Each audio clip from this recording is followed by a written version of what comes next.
Hello everybody, कैसे हैं आप सब लोग। आज बेटा मैं एक स्पेशल वीडियो आपके लिए लेके आया हूं जिसमें मैं आपको 6 बेहतरीन टिप्स दे रहा हूं। 6 बेहतरीन टिप्स दे रहा हूं जिसके द्वारा आप अपने एग्जामिनेशन पेपर में बहुत हाई मार्क्स लेके आ सकते हैं। ये क्विक टिप्स हैं to write examination paper for scoring high marks. किस तरह से किस किस बातों का आपने ध्यान रखना है ताकि आपके एग्जामिनेशन पेपर में ज्यादा मार्क्स आ सके। अगर आप मेरी इन टिप्स को फॉलो करते हैं, मन से लगाते हैं, तो मैं गारंटी कर सकता हूं कि आप जितने मार्क्स की उम्मीद करते हैं उससे कहीं ज्यादा मार्क्स आपके आएंगे। ये मैं फेस टू फेस क्लासेस में टिप्स दिया करता था और बच्चे मुझे बताते थे, सर हमने इनको फॉलो किया और हमें लगता है हमारी उम्मीद से 20-25 नंबर एक्स्ट्रा आए। क्योंकि ये आपके आंसर शीट का प्रेजेंटेशन, आंसर शीट का लुक ही बदल देते हैं। एग्जामिनर के लिए आप एक डिफरेंट व्यक्ति बन जाते हैं। इसमें मैं 6 टिप्स दे रहा हूं। 6 टिप्स बहुत इंपॉर्टेंट है। हर टिप को ध्यान से सुनिए और जितना हो सके उस टिप को लगाइए। टिप नंबर 1, एक बहुत पुराना फ्रेज है, बहुत popular phrase, first impression is the last impression. देखो, जो पहला इंप्रेशन होता है वो आखिरी इंप्रेशन होता है। आप जब इंटरव्यू देने जाते हैं, जब आप किसी व्यक्ति से पहली बार मिलने जाते हैं, तो आप बहुत अच्छे कपड़े पहनकर, सही से तैयार होकर, कंघी वगैरह करके, शेव वेव करके, जो लड़कियां होती है मेकअप वेकअप करके रीजनेबली गुड जाके मिलते हैं। ऐसा क्यों? क्योंकि आप उनके ऊपर एक एवर लास्टिंग इंप्रेशन छोड़ना चाहते हैं। इसी तरह एग्जामिनर भी एक व्यक्ति है जिससे आप मिलने जा रहे हो, पर मिलने का माध्यम वहां आपका फिजिकल प्रेजेंस नहीं है, आपकी आंसर शीट आपका एम्बेसडर है जो एग्जामिनर से आपके बिहाफ पे मिल रही है। तो आंसर शीट को भी ये रूल फॉलो करना होगा, first impression is the last impression. इसका क्या मतलब हुआ? ये सबसे इंपॉर्टेंट और सबसे जबरदस्त टिप है जो मैंने पूरे जीवन में फॉलो करी। First question should be the one you are sure to do correctly. पहला क्वेश्चन कोई भी उठाइए, 5th, 6th, 7th, जो आपको अच्छा आता है उसको सबसे पहले अटेम्प्ट करिए।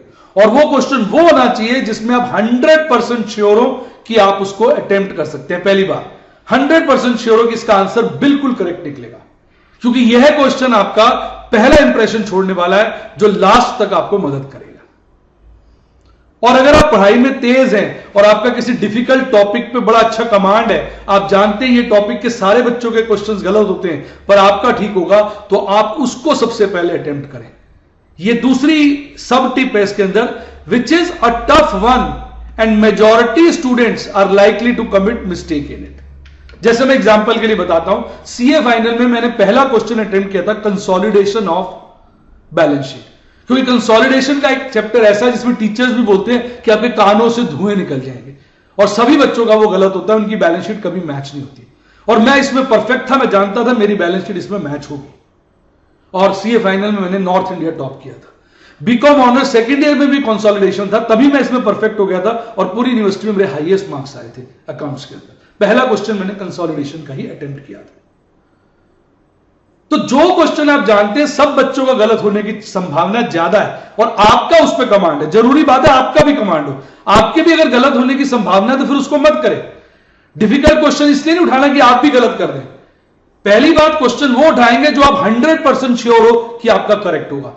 दूसरी ये है कि जो भी आपको पता है, आपके 3 क्वेश्चन जो आपको पता है करेक्ट हो सकते हैं, उनमें से जो सबसे डिफिकल्ट वाला है वो पहले करिए, ताकि एग्जामिनर को लगे अरे इतना डिफिकल्ट क्वेश्चन बच्चे ने बिल्कुल सही किया। पहला क्वेश्चन जैसे अगर उसने देखा आपने ठीक किया तो उसके होश उड़ जाएंगे, उसका मुंह खुला का खुला रह जाएगा ऐसे। और अगर मुंह खुला रह गया तो समझो मुंह से सिर्फ मार्क्स बरसेंगे आपकी आंसर शीट पे। तो पहला क्वेश्चन 100% करेक्ट होना चाहिए, नंबर 1। नंबर 2, ये डिफिकल्ट वाला अगर आप सिलेक्ट कर सके तो बहुत अच्छी बात है, जिसमें मेजॉरिटी बच्चे गलत करते हो, क्योंकि एकदम से वो एग्जामिनर को लगेगा ये आई आंसर शीट बड़ी देर बाद, यह बच्चा तो कमाल का है, उसके मुंह से ये शब्द निकल जाए। अगर आप ये कर पाए तो बहुत अच्छा है, अदरवाइज अगर आपको लगता है नहीं आपका भी गलत हो जाएगा डिफिकल्ट वाला, तो वो मत लें, आप वो लें जो आप बिल्कुल ठीक करेंगे। फिर मैं बोल रहा हूं अगर 4 क्वेश्चंस आपको लगता है बिल्कुल ठीक कर सकते हैं, उनमें जो आपको डिफिकल्ट लगे, जिसमें लगे कि और बच्चों के रिलेटिवली और बच्चों को डिफिकल्ट लगता है, उसको आप पहले अटेम्प्ट कर सकते हैं। और इस क्वेश्चन को अगर आपने बिल्कुल सही अटेम्प्ट किया तो समझ लो बल्ले बल्ले हो गई। यानी ये एक क्वेश्चन जो है अगर 20 नंबर का है तो इसमें आपको कम से कम 30 नंबर मिलेंगे। अब बच्चे कहेंगे 20 नंबर का 30 कैसे मिलेंगे भाई? 20 नंबर में से तो 18-20 तो इसी में मिल जाएंगे, और आपका अच्छा इंप्रेशन होने की वजह से आगे के जो क्वेश्चन एग्जामिनर चेक करेगा उसमें भी आपको 1-1, 2-2 नंबर फालतू देगा। एग्जामिनर के पास कोई तराजू नहीं है जिसमें वो तोल के नंबर देता है। हर एग्जामिनर इंप्रेशन के बेस से क्विकली मार्क्स देता है, तो इसलिए पहले आंसर में ही उसके ऊपर ऐसी छाप छोड़ दीजिए कि वो छाप जीवन भर उसके ऊपर लगी रहे। ये सबसे बड़ी टिप है जो मैंने आपको दी है। और जो बच्चे मेरिट के लिए प्रिपेयर कर रहे हैं अपने आप को, उनके लिए टिप जो है समझिए रामबाण है। ये टिप ही उनको मेरिट में पहुंचाएगी, रैंक दिलवाएगी। और बाकी बच्चों के लिए भी राय है कि आप चाहे इजी ले लें, लेकिन पहला क्वेश्चन बिल्कुल सही उसका आंसर आना चाहिए और उसमें कोई गलती नहीं होनी चाहिए। सबसे पहली टिप नंबर 2, ध्यान से सुनिए। जैसे कई बार क्वेश्चन के 4 पार्ट होते हैं, जैसे क्वेश्चन 5 है, question 5A, question 5B, question 5C, question 5D। तो आप क्वेश्चंस का सीक्वेंस कुछ भी कर सकते हैं। आप जरूरी नहीं है सबसे पहले क्वेश्चन 1 करें, पहले आप क्वेश्चन 5 कर सकते हैं, पहले आप क्वेश्चन 6 कर सकते हैं, पहले आप क्वेश्चन 2 भी कर सकते हैं, कोई भी सीक्वेंस फॉलो कर सकते हैं, पर एक क्वेश्चन के जो सभी पार्ट्स हैं वो एक साथ करें।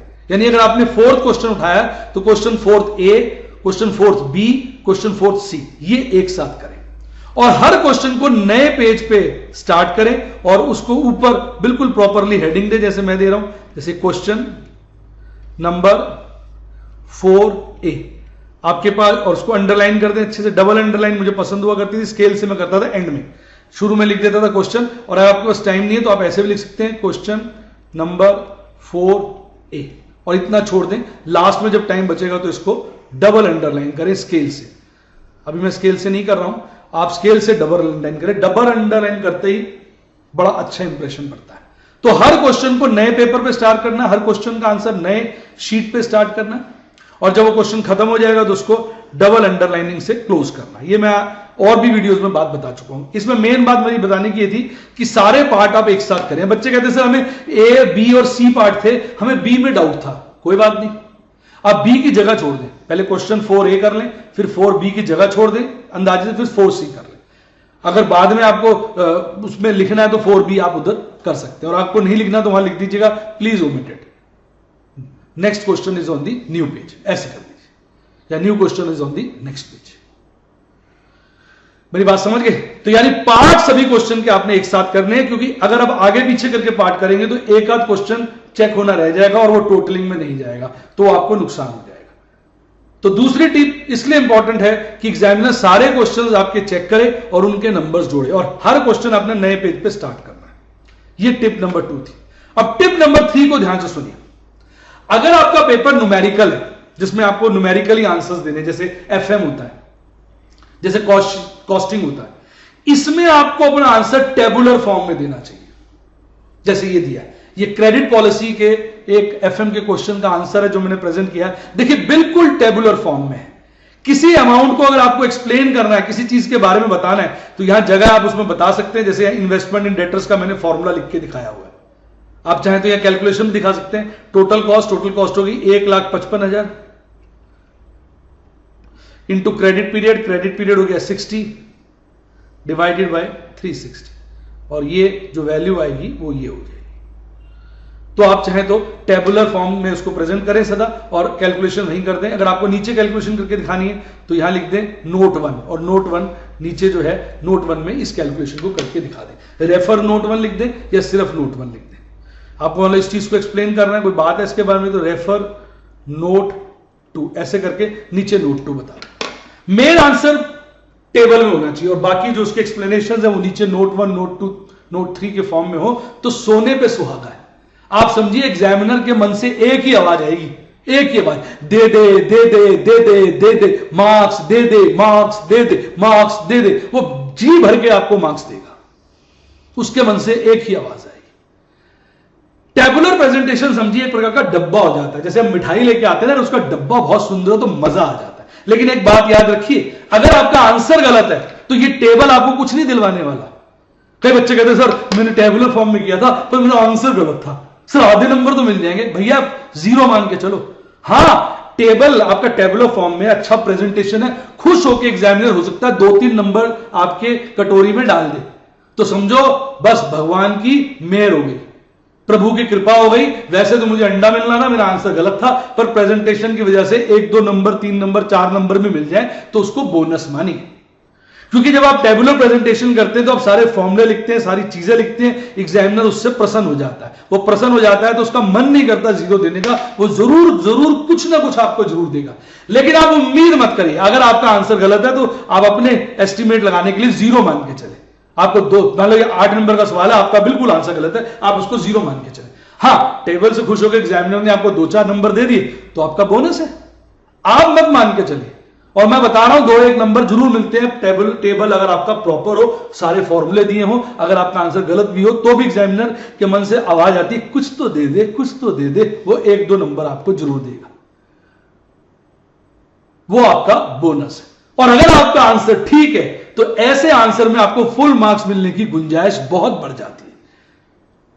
नॉर्मली एग्जामिनर की टेंडेंसी क्या होती है, प्रोफेशनल एग्जाम में पूरा आंसर ठीक होने के बाद भी 8 में से 6, लेकिन अगर प्रॉपर टेबुलर प्रेजेंटेशन हो, कैलकुलेशंस को नोट 1 नोट 2 करके समझाया हो तो पूरा आंसर ठीक होने पे 8 में से 8 भी मिल जाते हैं। ये जो 1-2 नंबर एक्स्ट्रा मिल जाते हैं ये समझिए इस टेबल की वजह से मिल जाते हैं। बेटा ये छोटी छोटी बातें हैं जो व्यक्ति को औरों से डिस्टिंक्ट करती हैं। आज हर आदमी चाहता है, हर आदमी कहता है, हर आदमी में कंपटीशन है, उसकी कमीज मेरी कमीज से सफेद क्यों, उसके मार्क्स मेरे मार्क्स से ज्यादा क्यों, ये कारण है, ये कारण है। आपने देखा होगा आपके कई दोस्त हैं वो प्रेजेंटेशन बड़ी अच्छी करते हैं, आता उनको करना, आंसर भी गलत होते फिर भी उनके मार्क्स अच्छे आ जाते हैं, ये कारण है। अच्छी प्रेजेंटेशन बहुत बड़ा कारण है, क्योंकि एग्जामिनर पर्सनली आपको नहीं जानता, इन प्रेजेंटेशन से, इन बातों से वो आपका इंप्रेशन, आपके लिए इंप्रेशन बनाता है और उन इंप्रेशन से ही आपके लिए मार्क्स बरसते हैं। क्लियर? अगली टिप देखो, ये मेरा मानना है, कई टीचर्स कहते हैं सेफ्टी के लिए कि पहले आप क्या करो, प्रैक्टिकल पेपर होता है तो उसमें न्यूमेरिकल क्वेश्चंस गलत होने का चांस होता है, तो आप पहले थियोरी के क्वेश्चंस कर लिया करो ताकि आपको कुछ नंबर मिल जाए, आप पास होने लायक हो जाओ। मेरी इसमें फीलिंग अलग है। देखो, जो कॉस्टिंग का पेपर है, अकाउंट्स का पेपर है, मैथ्स का पेपर है, आपका स्टैटिस्टिक्स का पेपर है, आपका एफएम का पेपर है, एसएफएम का पेपर है, फाइनेंशियल रिपोर्टिंग का पेपर है, यानी जो प्रैक्टिकल ओरिएंटेड पेपर है, प्रैक्टिकल ओरिएंटेड मतलब जो न्यूमेरिकल पेपर्स है, इसमें मैंने अपने पर्सनल एक्सपीरियंस से देखा है एग्जामिनर थियरी का जो पार्ट होता है, एक पार्ट ही होता है नॉर्मली 1 या 2 पार्ट, उसको बड़ा लैक लस्टर मूड से चेक करता है, बड़े रिलैक्स मूड से चेक करता है, बहुत ध्यान से भी नहीं पढ़ता है, चेक करता है रिलैक्स मूड से। तो अगर आपने शुरू में मेरी ये पहली टिप्स फॉलो करी है, कौन कौन सी, पहला आपने बहुत अच्छा डिफिकल्ट क्वेश्चन किया है, बिल्कुल ठीक, वो भी, उसके बाद आपने सारे पार्ट्स एक ही जगह किए, एग्जामिनर को परेशानी नहीं हुई पेपर चेक करने में, उसको अच्छा लगा। तीसरी बात, जो भी न्यूमेरिकल है आपने टेबुलर फॉर्म में की है, एग्जामिनर आपके प्रति एक बहुत अच्छा इंप्रेशन बना लेगा, उसको लगेगा ये बच्चा तो कमाल का है, पेपर चेक करने में कहीं कष्ट नहीं हो रहा, कहीं दिक्कत नहीं आ रही, मलाई की तरह चेक हो रहा है, इसने तो मेरा काम बड़ा आसान कर दिया। तो उस केस में जब आप लास्ट में अपना थियोरी का क्वेश्चंस के आंसर देंगे तो एग्जामिनर बड़ा कैजुअली, ज्यादा पढ़े बगैर उसमें भी आपको ज्यादा नंबर देगा, हो सकता है 5 में से 5 भी दे दे। ये बड़ा नेचुरल है क्योंकि आपका इंप्रेशन अच्छा हो जाता है। थियरी के क्वेश्चन में देखा, न्यूमेरिकल एग्जामिनर, न्यूमेरिकल पेपर वाले एग्जामिनर लाइटली चेक करते हैं, तो वो बड़े लाइटली उसको देखेगा, मोटा मोटा ठीक है, दे मार्क्स पे मार्क्स, दे मार्क्स पे मार्क्स। तो ये ट्रिक आपको फॉलो करनी चाहिए। मैंने सारे जीवन accounts, costing, FM, SFM, FR, आपका एएमए, आपका मैथ्स, इसमें अगर कोई स्टैटिस्टिक्स में कोई थ्योरी पार्ट होता था वो बिल्कुल मैं एंड में करता था, ताकि मैं पहले प्रैक्टिकल सारे ठीक करके एग्जामिनर पे इंप्रेशन जमा लूं, थियोरी में भी फिर उसके मुझे अच्छे मार्क्स ही मिलते थे। ये मैंने आपको एक खास बात बताई, ये मेरी राय बिल्कुल डिफरेंट है। कई लोग कहते हैं जो सेफ्टी देखते हैं कि थियोरी पहले कर लो, पहले करोगे तो आधे मार्क्स ही मिलेंगे, 6 नंबर का है तो बहुत अच्छा भी लिखोगे 3 देगा, क्योंकि एग्जामिनर पे अभी आपका इंप्रेशन ही नहीं पड़ा, और थियोरी का आंसर देख के वैसे ही समझ जाएगा ढीला बच्चा है, सारा थियोरी कर रहा है, प्रैक्टिकल के बढ़िया बढ़िया क्वेश्चन छोड़ के मरियल से कर रहा है, एकदम इंप्रेशन खराब हो जाएगा। ये मेरी फीलिंग है। बाकी देखो भैया, मैं किसी बच्चे को फोर्स नहीं कर रहा, मैं अपने एग्जाम्पल से बता रहा हूं। मैं सदा नॉर्थ इंडिया टॉपर रहा, सदा रैंक होल्डर रहा, तो मैं अपना एक्सपीरियंस बता रहा हूं। और जो रैंक होल्डर बच्चे मेरे आते रहे, मैं उनसे बात करता हूं, वो यही बताते हैं सर जहां जहां हमने आपकी फिलॉसफी को फॉलो किया हमें फायदा हुआ। फिर बोल दूंगा अगर आपके आंसर ही गलत होंगे तो कोई चीज मदद करने वाली नहीं, ना ही आपको प्यारा सा फॉर्मेट मदद करेगा। हाँ, जो मिल जाए, मैंने कहा बोनस है। आंसर ठीक होना जरूरी है। मिठाई का डब्बा तो बहुत अच्छा है, अंदर मिठाई बासी है, एक्सपायर्ड है, बदबू वाली है, तो डब्बा क्या सर पे मारेगा?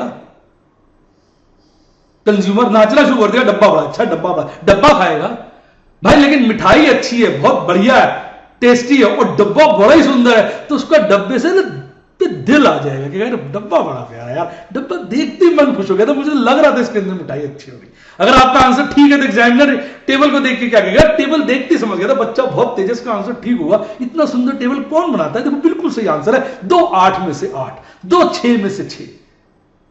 और फिर जब थ्योरी का पेपर चेक करेगा लास्ट में, यार बच्चा तो अच्छा, ये थ्योरी भी ठीक ही लिखी होगी, दे 6 में से 5, दे 6 में से 6, दे 6 में से 4। मतलब जितने आप डिजर्व करते हो उससे बेटर ही मिलेंगे थ्योरी में, 1 आध 2 नंबर फालतू ही मिलेगा। तो थ्योरी को मेरे हिसाब से एंड में करना चाहिए। 5वीं टिप, थ्योरी के जब भी आप आंसर्स लिखते हैं, देखिए हर आदमी जल्दी में, आजकल हर आदमी भाग रहा है, दौड़ रहा है, उसके पास टाइम नहीं है। एग्जामिनर को भी बहुत सारी शीट्स चेक करनी होती है, और कोई इसको फॉर्च्यून तो मिलता नहीं, एक शीट चेक करने के 2-2 लाख रुपए तो मिलते नहीं कि वो दिल से लगा के घंटों में चेक करेगा बैठ के, उसको काटता जाता है। कसाई होता है ना, जैसे वो कसाई जो होता है बकरे काटता है बिना किसी फील के, इसी तरह एग्जामिनर पेपर चेक करता करता कसाई बन जाता है, खड़ाखड़ पेपर चेक करता है। तो इसका क्या मतलब हुआ? अगर थ्योरी आप बहुत ज्यादा लिख भी देते हो और उसको सारी थ्योरी पढ़नी पड़ती है, वेस्ट है। थ्योरी को ऐसे लिखो, पॉइंट वाइज लिखो, देखो पॉइंट वाइज। तो मैंने लिखा answer, right answers point wise. Theory questions के लिए बोल रहा हूं, मैं कौन से क्वेश्चंस के बोल रहा हूं? थ्योरी क्वेश्चंस के लिए। थ्योरी क्वेश्चंस को पॉइंट वाइज लिखो आप, और उन पॉइंट्स को प्रॉपर लेजिबल होने चाहिए और अंडरलाइन होने चाहिए। देखो मैं डबल अंडरलाइन करता था, जैसे ये देखो, सिंगल अंडरलाइन और डबल अंडरलाइन में फर्क देखो, डबल अंडरलाइन वाला पॉइंट ज्यादा हाईलाइट लग रहा है। अंडरलाइनिंग शुरू में मत करिए, शुरू में आप लिख दीजिए। लास्ट में मैंने बताया था आपको कि कैसे आप, एक मैंने वीडियो बनाई है, how to complete your paper in time, how to finish your paper in time. उसमें मैंने बताया था कि अगर आप सही से मेरे हिसाब से चलेंगे तो लास्ट में 15 मिनट से लेके आधा घंटा तक आपको मिल जाएगा अंडरलाइनिंग वगैरह के लिए। ये सब अंडरलाइनिंग का कार्य बिल्कुल एंड में करना है।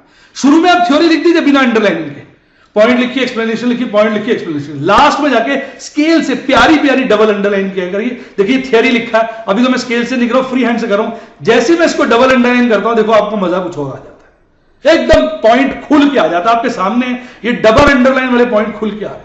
तो अगर आप थ्योरी के आंसर पॉइंट वाइज लिखेंगे, और जब एग्जामिनर जल्दी में होता है चेक करने में, वो पढ़ेगा इसको इस तरीके से पढ़ेगा, credit granting decisions is taken on case to case basis based on following factors. Trade references, हाँ अच्छा ट्रेड रेफरेंस होगा, बैंक के अंदर नहीं पड़ेगा, ऊपर ही देखेगा। अच्छा क्रेडिट ब्यूरो रिपोर्ट हो गया, ठीक है, पास्ट एक्सपीरियंस सही है, पब्लिश फाइनेंशियल स्टेटमेंट होगा, ठीक है, अच्छा सेल्स में, हाँ ठीक है, अंदर सही होगा। वो अंदर पढ़ने की इच्छा ही नहीं करेगा। जितना कम एग्जामिनर आपका पेपर पढ़े उतना अच्छा है, ज्यादा पढ़ेगा ज्यादा गलतियां मिलेंगी, स्पेलिंग मिस्टेक मिलेंगे, इंग्लिश गड़बड़ मिलेगी। तो थ्योरी पॉइंट वाइज लिखो, पॉइंट को हेडिंग दो, हेडिंग को लास्ट में, फिर बार बार बोल रहा हूं मैं, लास्ट में। कई बच्चे कहेंगे सर अंडरलाइन करने के चक्कर में पेपर छूट गया। अरे भाई मैंने पेपर छोड़ के थोड़ी कहा अंडरलाइन करने को, कब कहा मैंने पेपर छोड़ के अंडरलाइन करो आप? मैंने कभी नहीं कहा, मैंने कहा अंडरलाइन आप लास्ट में करो, पेपर छोड़ के नहीं कहा मैंने ये नहीं कहा पहले अंडरलाइन करो लास्ट में और पेपर छूट जाए। पेपर पूरा करो, मैंने दूसरी वीडियो में बताया, और लास्ट के जो 15 मिनट से लेकर आधा घंटा आपको बचेगा उसमें अंडरलाइन करो। जब मैं पेपर देने जा रहा होता था तो मैं लास्ट के 15 मिनट से लेकर आधा घंटा अंडरलाइन ही करता था, सब चीजों को सुंदर बनाता था। मेरे दोस्त कहते थे लास्ट में स्केल लेकर क्या करता रहता है तू पेपर में? पेपर देने गया था, सजाने गया था? भाई यही तो कारण था जिसकी वजह से मेरे अच्छे मार्क्स आते थे, और वो मैं सीक्रेट सारी आपको बता रहा हूं।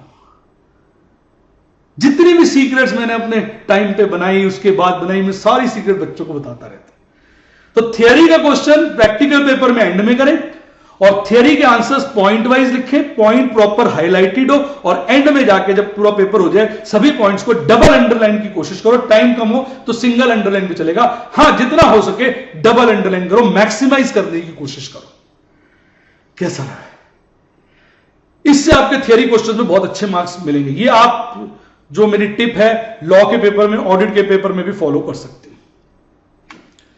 टिप नंबर 6, अकाउंट्स के पेपर में अकाउंट प्रॉपर बनाना है। जब शुरू में आप पेपर कर रहे होते हो तो आप इसी तरह से अकाउंट बनाओ, जैसे ये बना हुआ है, एक मैंने अकाउंट दिखाया, इस तरह से आप अकाउंट बनाओ, कोई दिक्कत नहीं। शुरू में ऐसे ही बनाओ, फटाफट पेपर करो टाइम के हिसाब से, जैसे मैंने बताया एक वीडियो में, जरूर वो वीडियो जरूर देखिएगा, how to complete paper in time. उसका लिंक भी है इस वीडियो के एंड में भी लिंक है, बीच में भी लिंक आया होगा, तो आप देख सकते हैं उस वीडियो को। तो उस वीडियो में बताया कैसे आप अगर सिस्टम से चलेंगे तो 15 मिनट से आधा घंटा आपको एंड में बचेगा। तो अब ये रिकंस्ट्रक्शन अकाउंट आपने बना लिया और मेरे स्टाइल से पेपर किया, लास्ट में आधा घंटा बच गया। लास्ट का टाइम थ्योरी क्वेश्चंस को डबल अंडरलाइन करने, पॉइंट्स को डबल अंडरलाइन करना, प्लस सारे अकाउंट्स का प्रॉपर फॉर्मेट इस तरह से लास्ट में बनाना है आपने स्केल से। और यहां पर भी इसको प्रॉपर समझा दीजिएगा, हर चीज को यहां पर बता दीजिएगा प्रॉपरली। जैसे यहां पे डेबिट, क्रेडिट, बिल्कुल लास्ट में सब चीजें लास्ट में ड्रॉ करनी है। पर्टिकुलर्स, अमाउंट, पर्टिकुलर्स, अमाउंट, अगर अमाउंट इन लैक्स है तो ऊपर लिख दो एक बार इन रुपीज लैक्स, एक ही बार लिख दो, टॉप पे एक जगह अंडरलाइन कर दो या इसके ब्रैकेट में हर जगह लिख दो। ब्रैकेट में इतना टाइम बचेगा नहीं कि आप लिख सको। लास्ट में ऐसे करना और टोटल को सदा इस तरीके से करना है, ऊपर सिंगल लाइन नीचे डबल लाइन। जो अकाउंटेंट्स होते हैं वो टोटल ऐसे ही करते हैं, अकाउंट का ऊपर सिंगल नीचे डबल। ये छोटी छोटी बातें अगर आप फॉलो करोगे तो अकाउंट्स के पेपर में आपके मार्क्स काफी बढ़ जाएंगे। देखो अगर आपने ऐसे अकाउंट का फॉर्मेट नहीं बनाया, ऐसे लिखा तो इतना सुंदर नहीं लग रहा आपका अकाउंट, ऐसे ही करते ही देखिए रौनक आ जाती है। तो इन अकाउंट्स के पेपर में सदा डेबिट क्रेडिट लिखिए, particular amount at the top of every account. This may be done after completing the paper. ये एंड में ही करना, मे की जगह से आप शुड ही ले लो, मे काट दो, शुड ले लो। This should be done at the end of the paper. जब पूरा पेपर कंप्लीट हो जाए उसके बाद आप सारे पेपर में अकाउंट बनाना, थियोरी के क्वेश्चंस के जो आंसर्स हैं उनको पॉइंट्स जो है उनको डबल अंडरलाइन करने की कोशिश करना, डबल का टाइम नहीं हो तो सिंगल कर लेना, और हर अकाउंट का फॉर्मेट कंप्लीट करके डेबिट क्रेडिट पर्टिकुलर अमाउंट लिखना। अगर बेटा आपने ये बातें फॉलो करी तो मैं बता रहा हूं इतने ज्यादा मार्क्स आएंगे, इतने ज्यादा मार्क्स आएंगे आप हैरान रह जाएंगे। और जो बच्चे बहुत अच्छे मार्क्स पहले से ही ला रहे हैं वो मेरिट में आ जाएंगे। जो बच्चे मेरिट में आने की कल्पना कर रहे हैं वो मेरिट में नॉर्थ इंडिया टॉपर हो जाएंगे, जो नॉर्थ इंडिया या साउथ इंडिया या सेंट्रल इंडिया टॉपर हो जाएंगे, और जो north India, south India, central India topper होने का सोच रहे हैं वो ऑल इंडिया टॉपर हो जाएंगे। कहने का मतलब यह है कि हर आदमी का उसके लेवल के हिसाब से अगर वो ये 6 क्विक टिप्स फॉलो करता है उसके मार्क्स में काफी अच्छी वृद्धि यानी इंक्रीज होगा, बहुत ज्यादा उसके फालतू मार्क्स आएंगे जिसकी उसने कल्पना भी नहीं की होगी। उम्मीद करता हूं आपको मेरी वीडियो अच्छी लगी होगी। अच्छी लगी तो प्लीज लाइक करना ना भूलें। इस वीडियो को ज्यादा से ज्यादा बच्चों को शेयर करें ताकि ज्यादा से ज्यादा बच्चे अच्छे मार्क्स से पास हो पाए। और मेरे चैनल को जरूर सब्सक्राइब करें। चैनल को जब सब्सक्राइब करेंगे तो साथ में एक बेल आ जाएगी, बेल को जरूर क्लिक करें। बेल को क्लिक करने का मतलब है कि हर अगली मेरी वीडियो आपको सबसे पहले पहुंचेगी, सबसे पहले नोटिफिकेशन आपको जाएगा और मैं आपके लिए नई नई वीडियोस बनाता रहूंगा। Last and not the least, नीचे कमेंट में अपना कमेंट जरूर दें। जिस तरह के आपके कमेंट आते हैं उसके हिसाब से मैं वीडियोस बनाता हूं और मैं हर कमेंट का जवाब देता हूं, ये मेरा आपको वादा है। Thank you, God bless you, lot of success in your life और आप बहुत बड़े और कामयाब आदमी बने। धन्यवाद।